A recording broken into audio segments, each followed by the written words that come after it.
La scelta di demolire l'ospedale nasce da uno studio approfondito, ovviamente. La motivazione è da ritrovare sia per motivi di tipo logistico, struttura che è all'interno della città, all'interno delle mura e quindi anche di difficile espansione, sia per motivi di tipo di raggiungibilità dell'ospedale stesso. Ovviamente essendo all'interno della città poteva comportare un aggravio sul traffico, dove adesso, cioè con il nuovo ospedale collegato all'autostrada, collegato in una maniera più logica, ovviamente abbiamo un vantaggio di raggiungibilità. Il complesso è stato costruito e ampliato in più periodi e riadeguarlo alle nuove normative sia da un punto di vista strutturale che impiantistico portava a degli sforzi non da poco. Ci sono molti limiti tecnici e costruttivi, ripeto, soprattutto in relazione alle nuove normative antisismiche. In caso di sisma non era garantito l'utilizzo dell'ospedale, non sarebbe mai caduto per capirci,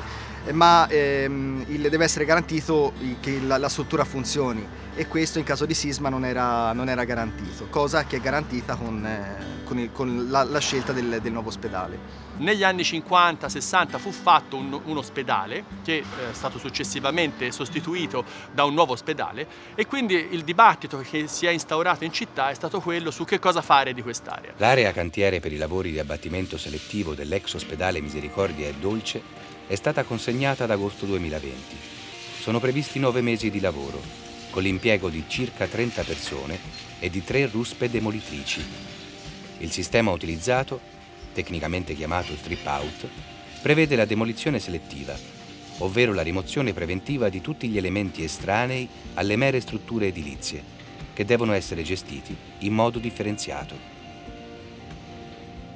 Una delle criticità di questa demolizione è proprio il contesto in cui stiamo lavorando. Infatti siamo all'interno delle mura storiche che stiamo controllando attraverso un sistema di controllo delle vibrazioni con messaggi che avvisano costantemente il capocantiere su eventuali anomalie che per ora non ci sono state. L'azienda di demolizione stima il recupero e il riutilizzo del 94% dei materiali derivanti dalla demolizione selettiva. Tutto il materiale, sia interno sia esterno, edile e non, sarà smontato, selezionato, suddiviso e recuperato. Tutto ad eccezione dell'amianto, che in piena sicurezza sarà smaltito in appositi centri presenti in Germania. Essendo una struttura degli anni 60, 70, 80, l'amianto era utilizzato e quindi è stato rinvenuto e lo stiamo dismettendo secondo normative, secondo tutte le modalità del caso. L'amianto si trova all'interno dei cavedi, quindi all'interno riguardano le tubazioni della struttura. Ovviamente non ha mai comportato un pericolo imminente, però sempre, ovviamente dove c'è l'amianto è sempre bene dismetterlo ed eliminarlo. Nella struttura dell'ex ospedale sono presenti circa 3 km lineari di amianto, utilizzati all'epoca della costruzione soprattutto per rivestire le tubature, in particolare nei cunicoli e nel seminterrato. I lavori sono cominciati con l'individuazione delle aree con amianto, confinati in 2 palazzine, ed è già stato avviato lo smontaggio e la separazione dei materiali, porte e finestre, radiatori, condizionatori, prese elettriche, eccetera. Tutto il materiale in uscita verrà pesato.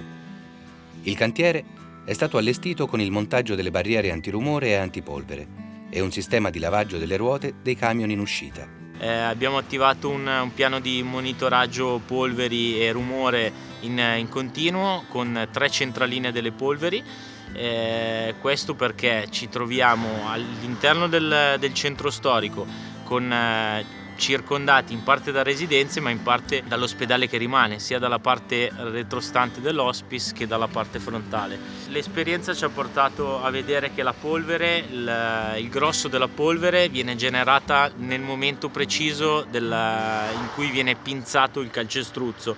E quindi abbiamo montato una tubazione che arriva fino alla pinza, quindi 40 metri di braccio, tutto alimentato e viene irrorata dell'acqua direttamente sulla pinza.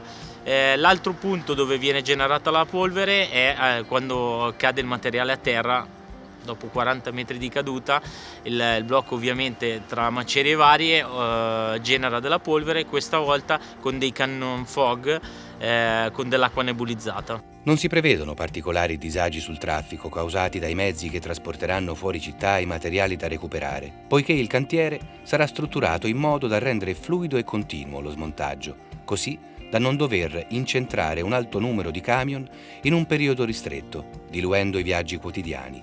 Verranno impiegati circa 10-15 mezzi, per un totale di 30 viaggi al giorno. Il Parco Centrale di Prato nasce da un concorso internazionale che è stato bandito nel 2016 e che ha visto una partecipazione internazionale su un'idea di fondo, cioè quella di costruire intorno a un nuovo parco all'interno di un centro storico di una città toscana come quella di Prato, un nuovo spazio pubblico votato alla contemporaneità. L'intervento per la realizzazione del nuovo parco avverrà in continuità con la chiusura del cantiere per l'abbattimento selettivo del Misericordia e Dolce. Il Parco Centrale infatti si inserisce tra le mura e all'interno delle mura trecentesche della città, cosa che abbiamo qui accanto, ma intorno a questo spazio ci sono monumenti straordinari come l'ospedale della Misericordia e Dolce, il Collegio Cicognini, insomma gli edifici che rappresentano la tradizione ma soprattutto l'identità storica addirittura della città. La proposta quindi che si sta concretizzando è quella che nel 2014 fu la proposta alla città dell'allora candidato sindaco Matteo Biffoni di tutta la parte politica che lo sostenne in quel momento. Quindi un parco da realizzare all'interno del centro storico della città, ma che fosse inserita all'interno di questa visione più complessiva, appunto di Prato come città della contemporaneità della Toscana. Un parco che rappresenta un unicum rispetto a quello che sono anche i parchi che esistono in questo momento nelle città toscane, perché è un parco di oltre 3,5 ettari all'interno di un centro storico che sarà completamente votato al benessere, allo star bene, all'arte contemporanea e con un padiglione dove si potranno allestire manifestazioni, eventi culturali, eccetera.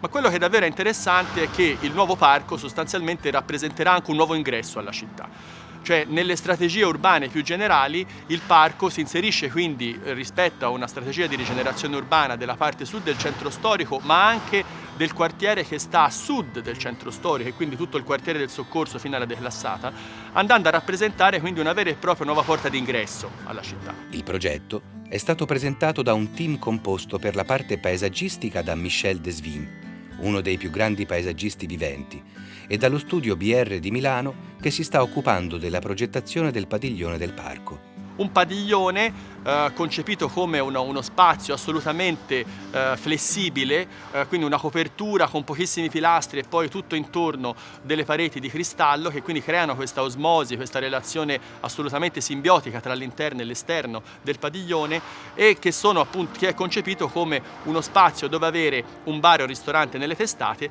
ma dove poi sostanzialmente avere uno spazio completamente libero dove poter fare manifestazioni, eventi, un coworking, cioè uno spazio a disposizione della città e non solo. L'ambizione del Parco Centrale è quella di diventare un luogo di riferimento per i cittadini, un nuovo polmone verde in grado di rappresentare il radicamento al passato, la centralità delle politiche ambientali, delle strategie di forestazione urbana, di valorizzazione dei monumenti storici all'interno della città medievale, si esplicita tramite un progetto di architettura e paesaggio assolutamente contemporaneo.